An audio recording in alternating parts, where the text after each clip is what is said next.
Buenos días, Padre Pedro. Es martes de la quinta semana de Pascua. Hace varios días, en la primera lectura de los Hechos de los Apóstoles, comenzamos escuchando la conversión de Pablo y todo ese proceso del primer momento. Y a medida que han ido avanzando los días, pues ya Pablo se va proyectando como el gran misionero, predicador y fundador de comunidades cristianas a lo largo del Mediterráneo. Y hoy aparece un texto interesantísimo. Él llega a Listra y allí comienza a predicar, donde casi siempre predicaba, que era en las sinagogas, y después predicaba ya en los lugares públicos, abiertos, donde la audiencia ya no era una audiencia judía.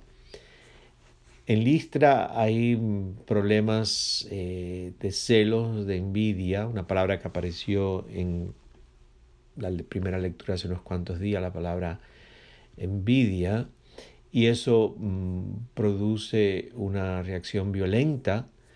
Y Pablo hoy en este texto es apedreado por la multitud. La multitud lo da por muerto, lo arrastran fuera de la ciudad, sus discípulos lo rodean y Pablo se levanta. Obviamente este grupo de discípulos pues lo ayudó a recuperarse un poco de los golpes, de las pedradas. Pablo regresa a la ciudad ese mismo día, pero al día siguiente se va con Bernabé hacia la ciudad de Derbe. Fue un hombre prudente, sabía que no podía quedarse, al día siguiente lo hubiesen posiblemente ya matado. Y se va a predicar a otras ciudades. Y después vuelve, dice el texto, vuelve a Listra, Iconio y Antioquía. Y animaba a los discípulos y los exhortaba a perseverar en la fe, diciéndoles que hay que pasar muchas tribulaciones para entrar en el reino de Dios. Este es un hombre con una persistencia y una fortaleza que tienen que nacerle de convicciones muy profundas. Nadie que tenga convicciones débiles o superficiales, flojas, puede hacer lo que Pablo y los otros hacían.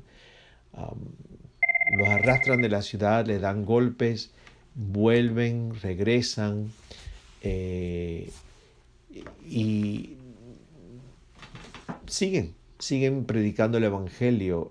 Ya sabemos que su vida terminará siendo asesinado bajo el reinado de Nerón en Roma, años más tarde.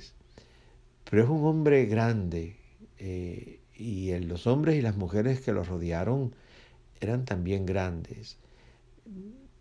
Podían ser rechazados, podían ser golpeados, se enfrentarían a las dificultades más grandes y seguían, no se daban por vencidos.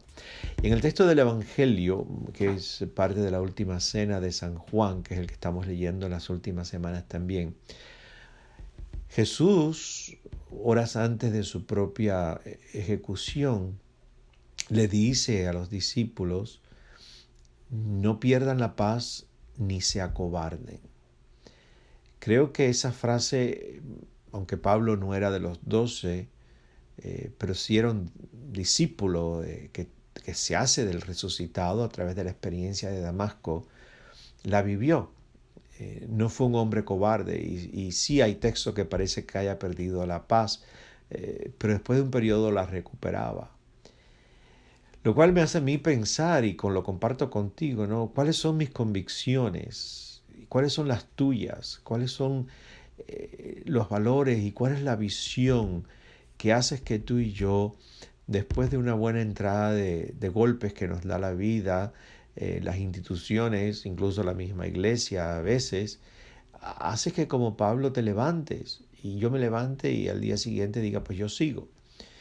¿Qué me motiva? ¿Cuál es la energía que entra en mi vida y en la tuya que nos permite que cuando perdemos la paz la podamos recuperar y nos permite que aunque tengamos miedo, porque no se trata de no tener miedo, se trata de que cuando se tenga miedo, uno siga adelante incluso con el miedo y lo atraviese como que el que atraviesa una tormenta, pero no da marcha atrás.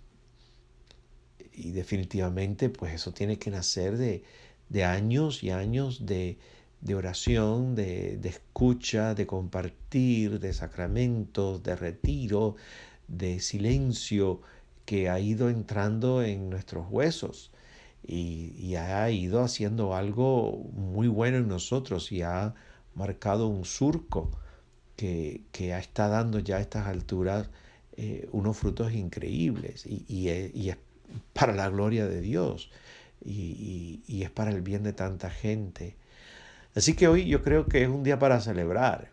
Con Pablo, que nos levantamos después de una entrada de golpes de la vida, de las instituciones, de individuos, de personas, de uno mismo, que a veces se las da uno mismo, las meteduras de pata que uno hace en el camino, y nos levantamos, porque hay algo mayor, hay algo mucho más profundo que es nuestra propia, que va más allá de nuestra propia personalidad y, y de nuestras propias debilidades y de nuestros propios egos.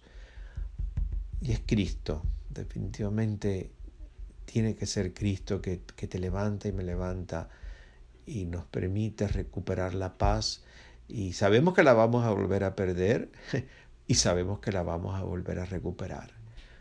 La danza de luz y sombra, la danza de muerte y vida, como decía el padre Pablo Torres hace unos cuantos días, ese encuentro de esas dos realidades, y ahí es donde se cocina de verdad nuestra fe y la gracia se hace presente precisamente en el encuentro de esos elementos aparentemente opuestos, pero se necesitan que estén los dos presentes, no los podemos escapar, es nuestra realidad. Pero nos levantamos, después de la entrada de golpe, nos levantamos. Así que hoy celebramos en este martes de la quinta semana de Pascua, celebramos la vida y la resurrección.